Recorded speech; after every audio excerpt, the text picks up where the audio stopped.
आज सावन का पहला सोमवार है। इस पवित्र दिवस पर एक महत्वपूर्ण सत्र का प्रारंभ हो रहा है और सावन के इस पहले सोमवार को मैं देशवासियों को बहुत बहुत शुभकामनाएं देता हूं।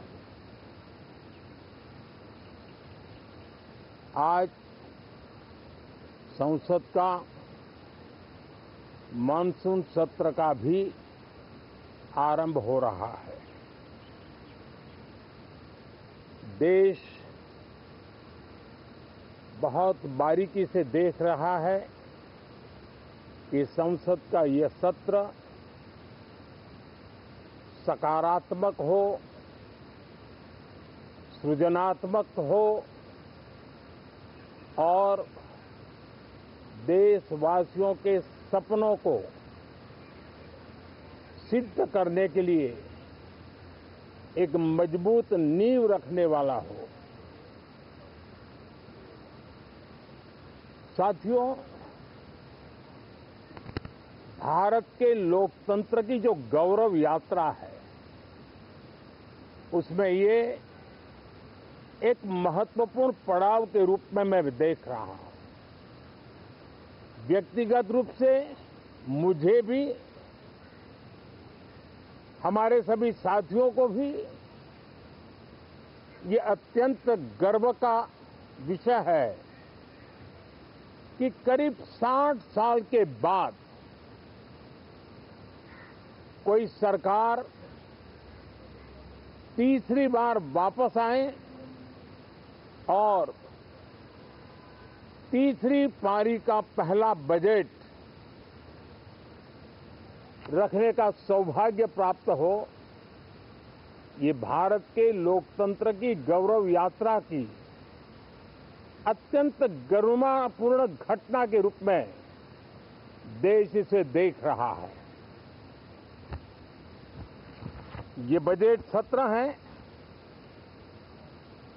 मैं देशवासियों को जो गारंटी देता रहा हूं,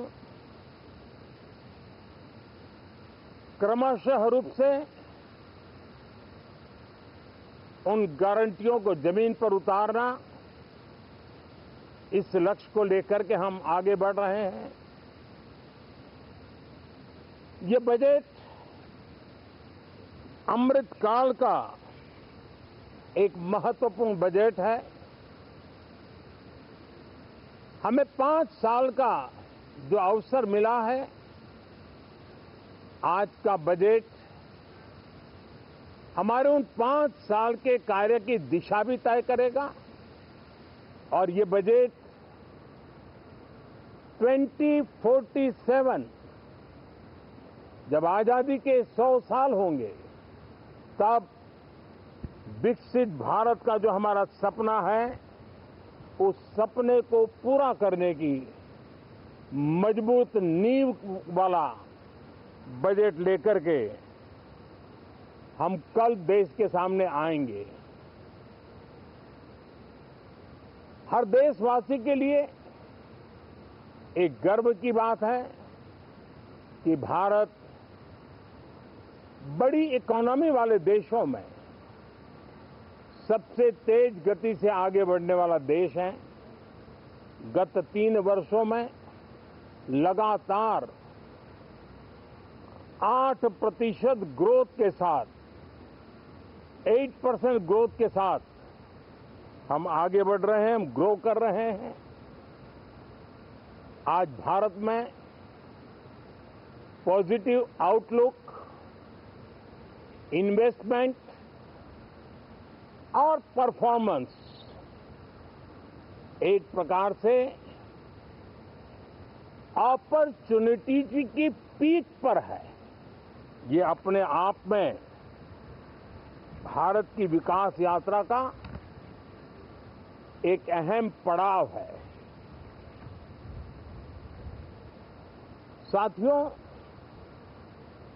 मैं देश के सभी सांसदों से किसी भी दल के क्यों न हो, मैं आज आग्रहपूर्वक कहना चाहता हूं कि हम गत जनवरी से लेकर के हम लोगों के पास जितना सामर्थ्य था, उस सामर्थ्य को लेकर के जितनी लड़ाई लड़नी थी लड़ ली। जनता को जो बात बतानी थी बता दी। किसी ने राह दिखाने का प्रयास किया, किसी ने गुमराह करने का प्रयास किया, लेकिन अब वो दौर समाप्त हुआ। देशवासियों ने अपना निर्णय दे दिया। अब चुने हुए सभी सांसदों का कर्तव्य है, सभी राजनीतिक दलों की विशेष जिम्मेवारी है कि हमने दल के लिए जितनी लड़ाई लड़नी थी लड़ ली। अब आने वाले 5 वर्ष के लिए हमें देश के लिए लड़ना है, देश के लिए जूझना है, एक और नेक बनकर के जूझना है। मैं सभी राजनीतिक दलों से भी कहूंगा कि आइए हम आने वाले 4 साढ़े 4 साल दल से ऊपर उठ करके सिर्फ और सिर्फ देश को समर्पित होकर के संसद के इस गरिमापूर्ण मंच का हम उपयोग करें। जनवरी 29 जब चुनाव का वर्ष होगा, आप उसके बाद जाइए मैदान में, सदन का भी उपयोग करना है कर लीजिए। वो 6 महीने जो खेल खेलने खेल लीजिए, लेकिन तब तक सिर्फ और सिर्फ देश के गरीब, देश के किसान, देश के युवा, देश की महिलाएं, उनके सामर्थ्य के लिए, उनको एम्पावर करने के लिए जन भागीदारी का एक जन आंदोलन खड़ा कर करके 2047 के सपने को पूरा करने के लिए हम पूरी ताकत लगाए। मुझे आज बहुत दुख के साथ कहना है कि 2014 के बाद कोई सांसद 5 साल के लिए आए,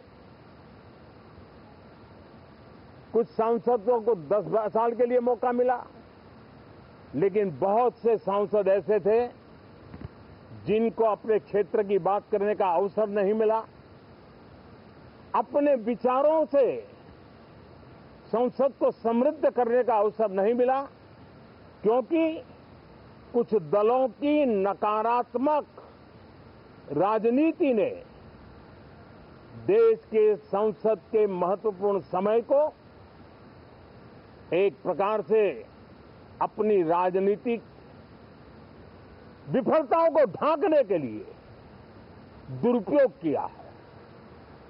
मैं सभी दलों से आग्रहपूर्वक कहता हूं कि कम से कम जो पहली बार सदन में आए हैं, ऐसे बहुत बड़ी संख्या में हमारे माननीय सांसद हैं और सभी दल में हैं, उनको अवसर दीजिए, चर्चा में उनके विचारों को प्रकट करने का मौका दीजिए, ज्यादा से ज्यादा लोगों को आगे आने का अवसर दीजिए। और आपने देखा होगा कि पार्लियामेंट के नए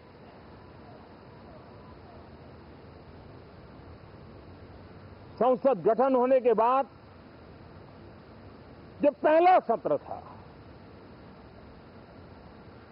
140 करोड़ देशवासियों ने बहुमत के साथ जिस सरकार को सेवा करने का हुक्म किया है देशवासियों ने, उसकी आवाज को कुचलने का और लोकतांत्रिक प्रयास हुआ। 2.5 घंटे तक देश के प्रधानमंत्री का गला घोंटने का, उनकी आवाज को रोकने का, उनकी आवाज को दबाने का लोकतांत्रिक परंपराओं में कोई स्थान नहीं हो सकता है और इसका कोई पश्चाताप तक नहीं है, दिल में दर्द तक नहीं है। मैं आज आग्रहपूर्वक कहना चाहता हूं, देशवासियों ने हमें यहां देश के लिए भेजा है, दल के लिए नहीं भेजा है। ये सदन दल के लिए नहीं, ये सदन देश के लिए है। ये सदन संसदों तक की सीमा तक नहीं है, 140 करोड़ देशवासियों की एक विराट सीमा करके ये लिए है। मैं विश्वास करता हूं कि हमारे सभी माननीय सांसद पूरी तैयारी के साथ चर्चा को समृद्ध करेंगे। कितने ही विरुद्ध विचार होंगे, विरुद्ध विचार बुरे नहीं होते हैं, नकारात्मक विचार बुरे होते हैं। जहां सोचने की सीमाएं समाप्त हो जाती है, देश को नकारात्मकता की जरूरत नहीं है। देश को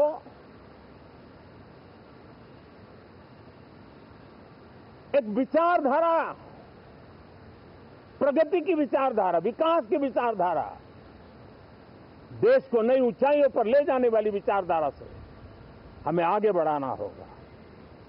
मैं पूरा आशा करता हूं कि हम लोकतंत्र के इस मंदिर का भारत के सामान्य मानवीय की आशा आकांक्षाओं को पूर्ण करने के लिए सकारात्मक रूप से उपयोग करेंगे। बहुत बहुत धन्यवाद साथियों।